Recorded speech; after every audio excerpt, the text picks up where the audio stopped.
right, welcome to the second episode of Meet the Bruins, where we get a chance to get to know our athletes beyond their jerseys. Today, we have Jaime Jaquez Jr.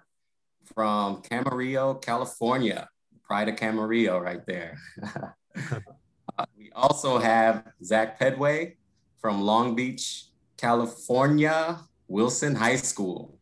Big time baseball culture there. And third, we have Rachel Garcia from softball, who is a superstar, an Olympian, all that and above. And we appreciate you guys coming on with us today. And it's exciting to have you here.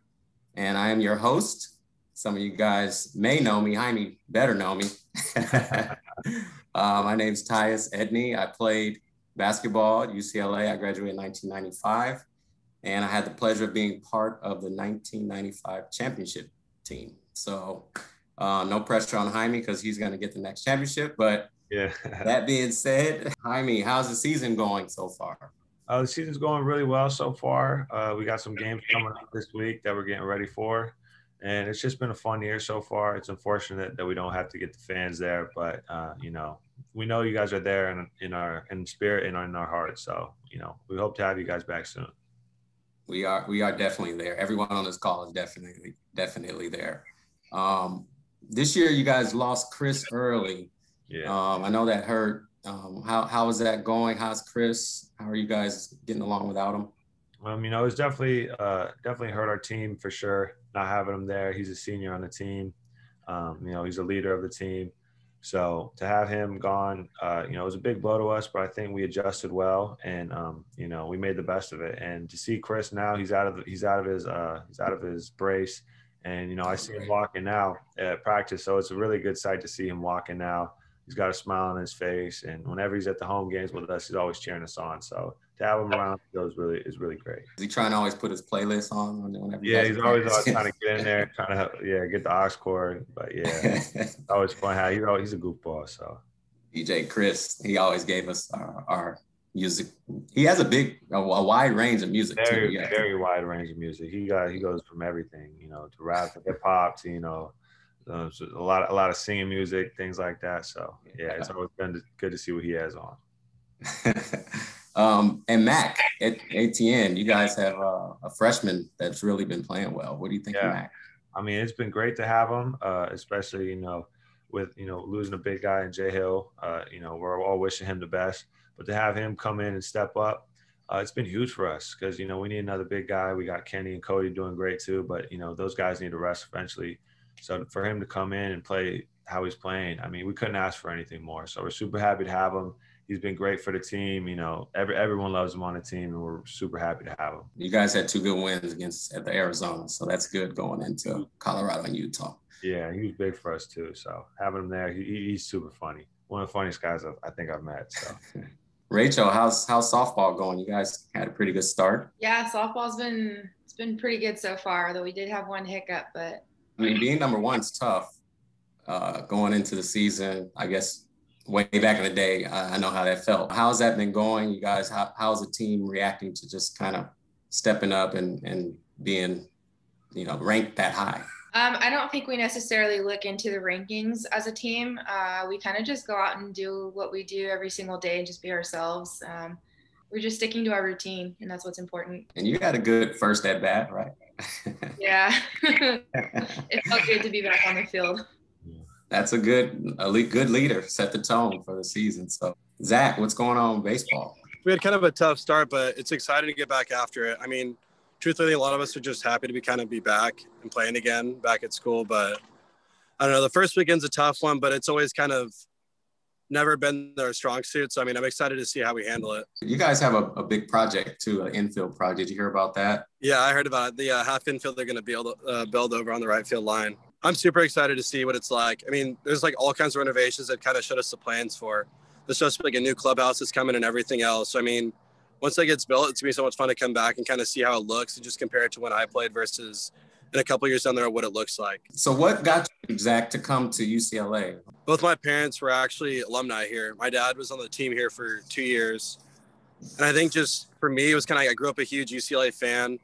And then it's just the coaching staff, the culture of it all. I think it was just kind of it felt like home when I came here.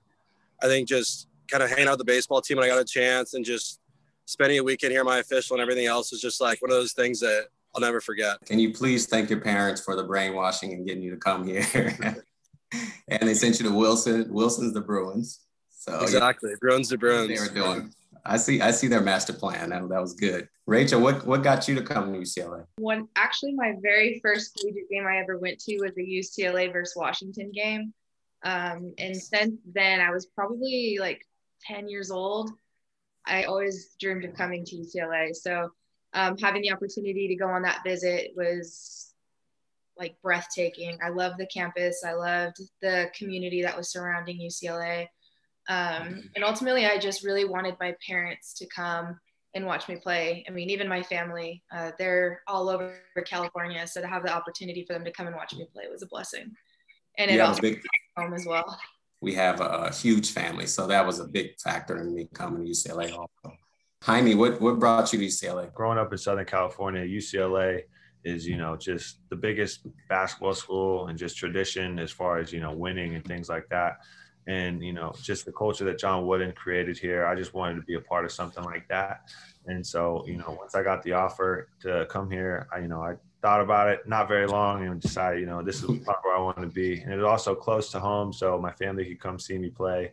And, coming on my official and seeing everything, seeing the campus, seeing the facilities and everything like that, it was just a no-brainer for me. I think our campus is second to none. So we're in a new era now. COVID has changed a lot in the scope of things and how we all do things. Jaime, what's your everyday like, before coming to practice or games? Every day for us, we wake up, go check in at the Costa, and they, we have to fill out these things on our phones and show them so we can basically like COVID protocols or guidelines and things like that. It's contact tracing.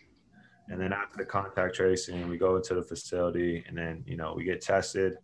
We wait for about 30 minutes, go through our stretch routine at a safe distance until we get our results back. And then we can go up into the weight room, start lifting, and then after weight room, start our practice. So that's kind of a typical day for us. Zach, are you guys like that too? Or? We just get tested once a week on Wednesdays. So that's kind of our plan. So we have to do the contact tracing too. Basically, it's kind of just, it's a little easier for us, I think, we're usually pretty socially distant. Once we get to practice, it's kind of masked on. You're not really very close to anyone else. So it's a little, I think, safer for us, where we don't have to do the daily test. So, I mean, we're just a once a week on Wednesdays. Is that what you guys do, Rachel? Kind of like Zach?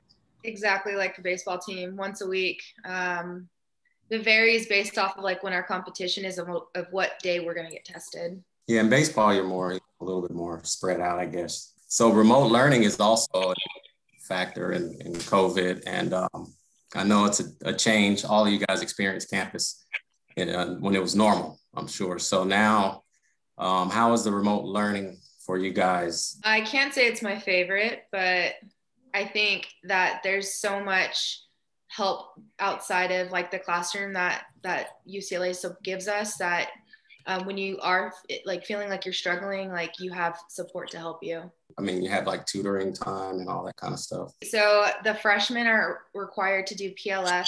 And then after your freshman year, you have the opportunity to continue PLS, or if you don't need the PLS, depending on like if they offer the class you're in. There's also our mentors that help us just keep on track, who provide us quarterly calendars of like what's due, when competition is, when our off days are, pretty much fills out the entire quarter for us, and just to help us keep on track. Jaime, what do you guys? What's your everyday with the remote learning? Like Rachel said, I don't think it's my favorite thing. I definitely miss being on campus, getting to interact with my fellow students and interacting with the teachers face to face rather than over a screen. But I mean, it's pretty typical. Some of my classes are asynchronous, so it's kind of you watch them when you want to watch them, and then other classes are set times where you have to show up to the Zoom. But I think I really miss being able to see people throughout the campus and things like that. But the learning now, I mean, it's just not it's just not how it used to be. So that's all I can really say about that. Yeah, I can imagine it's tough. Zach, you got to have a class with Earl, I heard. Earl Watson. Yeah, that was one of the cooler things. That was my freshman year, actually. It was like a Com 1 class. We had, I think there was like 15 people. I think like 8 of them were baseball guys. And we were all in there, and we didn't know who he was at the time. So there was like a grown man sitting in the class with us, and like we didn't really think anything of it. And we did like our speeches for the first time, and he gave this speech, and it was like jaw-droppingly good. And it was just kind of who is this guy? And then he kind of said his name, and we like all went and looked him up after, and we like kind of realized who he was, and kind of just, it was like, once we kind of learned who he was, it was like, oh, okay, that makes a lot more sense. Yeah. But I still remember like hearing his speech. He gave a speech on I think it was The Greatest Showman, the movie. And it was probably one of the greatest speeches I've ever heard. And it was like a 5-minute thing, but I still remember it. I've been at like an event before with him, and he really does a good job of speaking and just captivating the audience, as you would say. So Jaime, everyone on this call for sure misses being in Pauley. So how is that just playing in Pauley with no fans, and then even on the road? At first, it was definitely an adjustment for sure. Coming out of the locker room and hearing the song play, and not seeing people out there cheering us on and things like that. That was definitely a weird feeling for the first time. But now I feel like it's so far into the season, we've kind of gotten used to it. I hate to say that, but we have gotten used to it now. And it's kind of, you don't really get the home court advantage anymore. People cheering and things like that. But we're just happy to play. If we couldn't play, I think, it'd be worse. So as long as we get to play, we're happy, and we'll take what we can get. How is it to hear every single thing that's said on the court? Oh, yeah, it's pretty crazy. You hear the other coach, you hear our coach screaming, and then you hear the other coach screaming, and, we're kind of like on the same boat. You made a mistake, your coach is yelling at you, and then they make a mistake, their coach is yelling at them. So it's pretty funny to hear all the conversations going on and things like that. So it's definitely a change. It's definitely a change in the way you look at the game. Everyone's so close that it has to be a different feel. Rachel, how is that for you guys playing with no fans? Definitely levels out the playing field for sure. But luckily we're able to use our stands because we have small dugouts. So some of it, like the starting players will be lined up. There's like 6, I think, in the dugout. And then we have a few in our bullpen, and then the rest are up in the stands. So we kind of get that, like, there are people there feeling, but then at the same time it's like, but it's just your teammates. But I'm still not used to it. I see cardboard cutouts, and then I see my teammates, and then I see the other players' teammates. It was weird for sure. I think walking in, it's always like, you have those jitters when you kind of go out to take the field, and it's just no one in the stands. It was kind of crazy to see, like, to think that it was like that. But I mean, we have the cardboard cutouts over. I guess that was kind of funny to see, but I think it kind of makes it almost like a challenge for our team to see if we could bring more energy, see if we could still do the same type of thing. So I think we've tried to take it as a challenge and see how we can handle that to kind of grow from it. You guys have to step your cheerleading game up. Traveling is, I can imagine Jaime, I know Doug's probably stressed out every road trip you guys go on. Yeah. So how has that been for you guys traveling? It's been all right. Not having roommates it kind of sucks because you don't really get to travel feel as much. Being on the road, hanging out with all your guys and things like that. And the food, honestly isn't as good. Usually we go out to eat at a restaurant and try new places. But now, we kind of just get back sent to our room. So not being able to see the cities that we're in it really sucks. But, like I said earlier, we're just happy that we get to play. So as you were saying, Jaime, I know training table. Zach, what do you guys do for like your training table? Is it similar to that? You just have to grab and go, or it's kind of funny because usually, like how Jaime was saying, like you got to get together with your teammates. Like for us, we have like a 45-minute period where the other team hits BP. That's usually when we're all in the locker room, kind of hanging out before a game and everything. So this year, you obviously can't have that. So it's been kind of funny. We have guys like sitting over on the grass, kind of like almost at a picnic and stuff.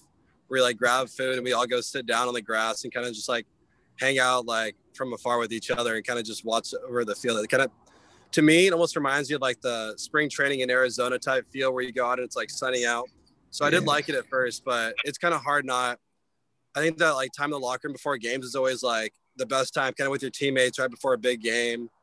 So it's kind of hard not having that just to kind of, you get to kind of see how guys truly feel about stuff right before a game like that. But making do with it. We're about the same as Zach in baseball. Like we show up, we allow 4 people at a time in our locker room to get dressed and changed and prepared. And we just have to rotate. So freshmen are first and sophomores and juniors and seniors. And then we just all socially distance either in the stands or kind of under the stands. And we have a little small speaker that we have that one of our teammates brings. So we'll go. Music on that outside. There you go. Little atmosphere. I like it. When you get sick of the food and you go like, I got to go to Westwood. Where's your go-to restaurant? Lately it's been Takaya. Takaya has been my favorite. That's a goodie. You know, he's a Bruin. Did you know? Were you aware of that? I did not know that. Oh yeah. You gotta ask for the owner next time. He's usually there. You gotta ask if he's there just so you can, make him come to the game or do something, support. Right now, my go-to spot has got to be Cava. It's right by Chipotle and by there's like a shoe store right next to it too. So it's like Mediterranean food. It's like a bowl, kind of like Chipotle style. You just pick what you want. They give it to you, and at the end, you get your food and go. So that's my favorite spot right now. It's really good. I suggest you go try it. Oh, I love Cava. That's one of my. I'm gonna run into you one day over there. Don't say Fat Sal's, man. Don't say Fat Sal's. Don't say something else. I mean, you knew exactly what I was gonna say. I mean, they both went healthy choices, and I was sitting here waiting to say Fat Sal's. But I mean, if you're gonna take that away from me, I guess I'll go Hangry Moon's right next door. But I mean, truthfully, like that is like, I mean, after like a Friday night game or something, like you're hungry, kind of just like craving it, I will go Fat Sal's. But a lot of times I will go Gucci if it's like just like want something good for dinner. Gucci's a really good option too. Getting a little embarrassed because I know all those spots, and I'm like, yeah, Gucci's good. Fat Sal's is good. All right, so let's get to the fun part here. I know you guys all have hobbies outside of your sport. So Zach, what do you like to do when you're not playing? Truthfully, it kind of used to be going to the beach and stuff with our teammates. I think this year it's been a little more like playing video games kind of with our roommates and stuff like that. I mean, we used to go shopping a lot. Kind of just go over to like Culver City Mall or like Santa Monica Mall. We used to go over there kind of like once a week or so and go shopping, but it's a little more difficult to do that now. So shopping's your hobby. That's pretty good. Truthfully, it is. I can't even lie about it. I mean, I've gone on a couple hikes and stuff with teammates just to try and do that. I haven't really seen enough of LA, I think. So I'm trying to see more and more of that. I picked up golf over quarantine. So I've been golfing a lot with my friends and my dad and my brother. We go out there on the weekends on a Sunday, try to play 18 holes. So that's been fun. And I like to go fishing a lot with my buddies. So we go out to the harbor in Ventura and, try to catch as many fish as possible. Just catch and release and, see who gets the most fish. So those are 2 things that I've been doing over quarantine. What do you shoot now? You're not dancing. No, I'll tell you, because my best that I ever shot was 88. Wow. Yeah, that was my best ever. I mean, it was a really, really hot day for me. So I don't think I can shoot that again right now, but that's when I was playing. I was trying every day, trying to get my swing right. So I tried golf, not easy. After the first swing, I gave up because that's a tough sport. But me and my family really like to go to the river and to the lake because we own 2 jet skis. So nice. we did that a lot. The problem with golf is the ball is not moving. That's true. That's the issue. Zach, what would people be surprised to know about you besides you being a shopaholic? The only thing I could say is I'm a pretty avid reader. I got really into reading over quarantine. Mm-hmm. I think it was like, I used to read a lot as a kid. I think it kind of stopped once I got like an iPhone and stuff, which I regret now looking back at it, but I've gotten really, really back into reading again. Nice. Do you read like real books, or are you kind of a electronic device reader?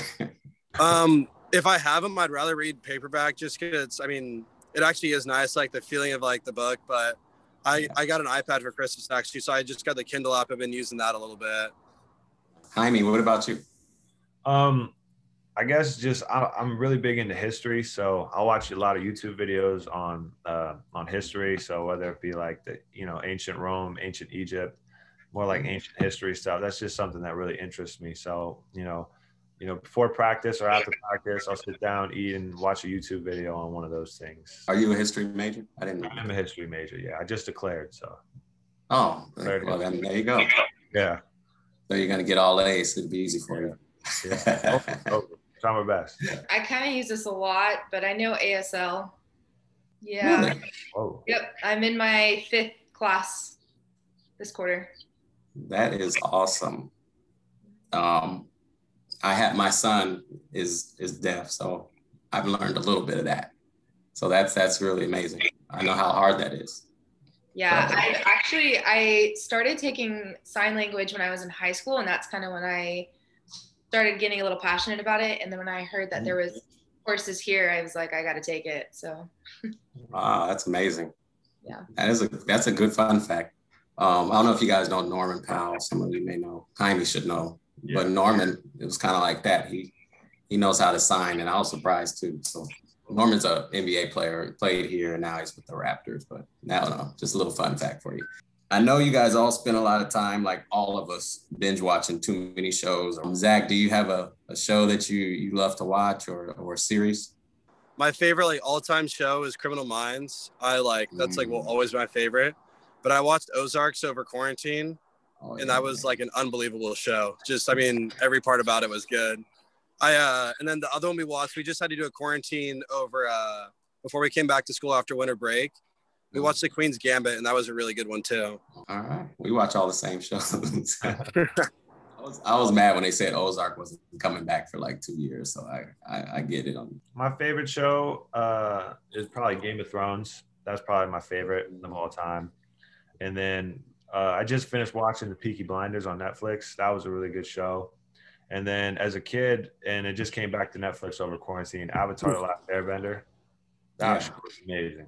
When I watched it as a kid, it's just as good now, as in college. So those are my favorite shows. Game of Thrones, you got to watch that. Oh, yeah. You know all the characters and all the... Yeah. It's crazy. That's why I love it. I'm currently watching 911. It's on Hulu, and then 911 Lone Star. Those are my 2 favorite shows right now. What's 911? I don't know about it. It's 911's based out of LA area. It's firemen, police, 911 calls. Oh, so it's almost kind of reality, but it's just the stories of, oh, okay, that's cool. I have to check that out. What are you most looking forward to doing when we're kind of back to normal? I think the easy answer is playing in front of a packed house. Playing a baseball game in front of a packed house. That I guess if it's a non-baseball question, probably go to a music festival again. Mm-hmm. I don't think those are open for a really long time, but eventually when it is safe and we do have the chance, I'd like to go back to another one. I think, play in front of a packed crowd would be fun. Or even just pick up basketball games at the park or 24-hour fitness or something like that. And something, I guess, not related to my sport would probably be, I don't know, go to a music festival would be pretty fun. I went to a couple concerts, just before COVID started. So I think maybe going to one of those again would be really fun. What concert did you go to? I went to a J. Cole concert in Kendrick. Oh, nice. Yeah. So I saw those before COVID hit. Besides playing in front of a crowd, sitting in the movie theaters or that's dope. Yeah. The movies, oh my God, we can't even go to the movie. Yeah. Just being able to sit down in the movies. That and also going to concerts. So Rachel, you took a year off to train for the national team. It was a busy time for sure. We were doing 2-a-day workouts, starting from 7:30 a.m. ending at 8 o'clock at night. Wow. But it was definitely one of the best experiences I've ever experienced, just being around such amazing female athletes, especially all over the United States. And also just the wide variety of age that we have on our team, me and Bubba Nichols and Deja Mulipolo, who plays at Arizona, are the youngest players on the team. And then our oldest player, she's been in the Olympics already, so she's had the experience. I think she's 37, but just a wide range of ages, I think, is also another cool thing, because when you look at us, we don't use that as like an advantage or disadvantage between the team. Like we're all there for one thing, and we get to grow and learn from each other. You have the pleasure of playing for Lisa Fernandez, who's the GOAT in my opinion, greatest of all time. Did she help you prep for the Olympics? Yes, she's just an amazing person. And that was actually another big reason why I picked UCLA, is because I wanted to learn from someone who's just phenomenal athlete on and off the field. But I've just never worked with someone who's so passionate about the sport, and just to be able to show up to the field, even when you're not on your best days, somehow she manages to bring the best out of your workouts. So that's also the best part about working with her. Jaime, you played with the Mexican national team. How was that experience for you? It was a great experience. Just being able to go down to Mexico and, kind of live there for a month and then leave to Peru and kind of live there for a little bit. It was just a great overall experience. Getting to meet guys, getting to see how they play basketball down there, and just see how really, tremendous, to see how good they are as basketball players and as people. Because, a lot of people will just think of the NBA as, the sole basketball league, but going out there and seeing, how they play down there in Mexico and seeing how good they are as well, it was, it really shows just how much basketball has grown from outside of the United States. And so one thing that we had to do, or I had to do when I was there, is because it was my first time playing, and there was a bunch of guys who was also their first time playing, so they all shaved their heads. And right before the games, right before we played in the Pan American games, so we were all playing bald. Yeah, there was like 6 of us, all rookies, bald, playing for the so that's why I kind of grow my hair out now, because my hair is so long now, because I was traumatized. I was traumatized. I wanted to get my hair back. No one can ever touch it. You thought you were done. You're like, oh my God, I'm bald for life. I was never gonna grow back. So and it was right before my first day of college. So when I got back, I came to college and no one knew what I looked like before. So they all just thought I was bald. Like, that's how I looked. So I went first picture day, was bald. It was a fun time. Oh, that's funny. Zach, so I'm gonna mess with you a little bit. So I know you went to Long Beach Wilson. So I'm gonna drop the bomb. I went to Long Beach Poly. Sure. Okay. So I just had to mess with you a little bit. So, when you were in school, did you guys beat up on Poly, or no? Did they get you? In baseball, we did. In football, they got us pretty good. I mean, Poly football is, everything about Poly football and basketball. They embarrassed us, but it's all right. We got them in baseball a little bit. Well, you guys, appreciate you coming on. You guys have made episode 2 exciting for everyone, and we appreciate you being here and taking the time out. We know you're all busy. Zach is even still on the field. I know he's ready to go. But we just want to thank you for coming on, and we want to thank everyone that's on for supporting our young men and women, and just keep supporting them, and we will keep winning. So thanks, everyone. Thank you guys for being here. Bruins. Go Bruins. Bruins. Thank you, guys. Thank you.